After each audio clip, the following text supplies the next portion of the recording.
Bonjour à tous, c'est Zimbabwe, on se retrouve aujourd'hui pour une nouvelle vidéo de l'amour, pour donc les événements du 8 mars. Donc le 8 mars, vous le savez sûrement, c'est déjà écrit, c'est magnifique, c'est l'anniversaire de la journée internationale des droits des femmes, pas la journée de la femme, attention, donc qui a lieu, il y a une journée internationale qui a lieu donc tous les 8 mars et depuis très longtemps. Il faut savoir que cette journée à la base est liée au mouvement ouvrier et notamment donc les manifestations du 8 mars 1917 en Russie où des femmes étaient allées manifester contre les prix du pain. Ouh, attention, ça révèle déjà la suite de ma vidéo.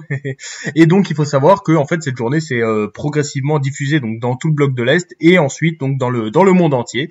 Et donc en fait cette journée, évidemment, vous le savez très sûrement, donc a pour but de sensibiliser à toutes les inégalités entre les hommes et les femmes et on a d'essayer de les réduire, comme par exemple le montre évidemment cette célèbre photo où on voit un accord de pêche entre la Mauritanie et l'Union européenne. Mais là vous vous dites mais où est le rapport avec les femmes? Bah il y en a aucun, justement, il y a aucune femme. Vous trouvez ça normal? Eh ben peut-être que vous ne l'avez même pas remarqué et c'est en plus de ça le problème, c'est-à-dire qu'on a des inégalités qui sont là, qui sont tellement présentes qu'on ne s'en rend même plus compte. Donc voilà, évidemment, et cette journée a pour but de résoudre tout cela. À retenir.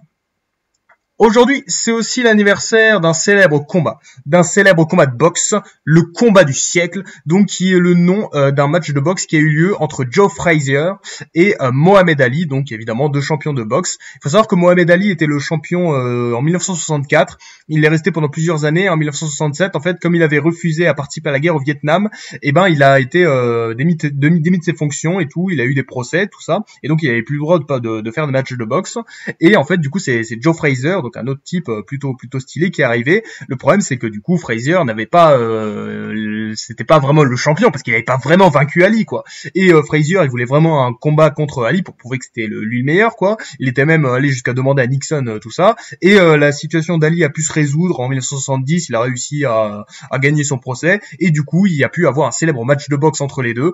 Et en fait ce combat a été très marqué parce qu'en fait c'était Ali le favori. Pendant les 3 premiers rounds c'est Ali qui gagnait et en fait le combat a duré 15 rounds et c'est finalement Frazier qui a réussi à gagner contre Ali. Donc c'était un match plutôt incroyable et il faut savoir que Frazier est même allé à l'hôpital après ce match. Il y a même des rumeurs qui disaient qu'il avait failli crever, donc plutôt chaud, mais au final bon voilà, c'est Frazier qui a gagné, qui est resté champion. Mais du coup c'était vraiment un combat incroyable et même une sorte de combat idéologique parce qu'on avait d'un côté Frazier, le pro-américain et pro-guerre du Vietnam, contre Ali, donc lui qui était anti-guerre. Donc événement très important dans l'histoire de la boxe à retenir. Et aujourd'hui, c'est aussi l'anniversaire d'une célèbre révolution, du début d'une révolution, la révolution de février. Et là, vous allez me dire, mais Zimbabwe, c'est scandaleux, tu fais une vidéo sur la révolution de février en mars. Parce qu'en fait, la révolution de février, c'est pour le calendrier julien, et nous, on est dans le calendrier grégorien. Du coup, elle commence véritablement le 8 mars pour nous. Donc, il faut savoir qu'en fait, c'est la révolution a eu lieu en Russie, évidemment, la Russie tsariste.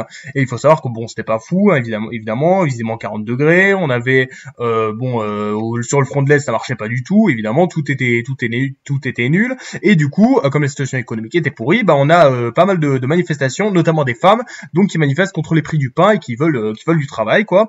Et du coup, il faut savoir que ces manifestations donc ont eu lieu à Petrograd, c'est-à-dire Saint-Pétersbourg, donc la capitale de l'Empire russe. C'était pas encore Moscou. Et du coup, il y a de plus en plus de manifestations. On a donc le tsar qui essaie d'envoyer l'armée. Le problème, c'est que les soldats, en fait, fraternisent avec les ouvriers, donc coup dur. Et on a la création d'un soviet, le soviet de Petrograd, donc qui est une chambre avec plusieurs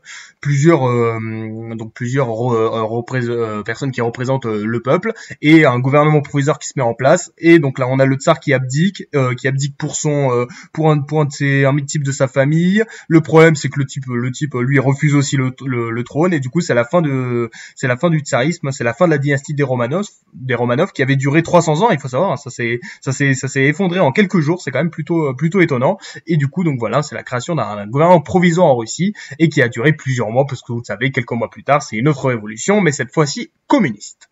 À retenir. Donc voilà les 3 événements du jour. On a la journée internationale des droits des femmes, donc depuis 1921, le combat du siècle entre Joe Frazier et Mohamed Ali en 1971, et le début de la révolution russe de février en 1917.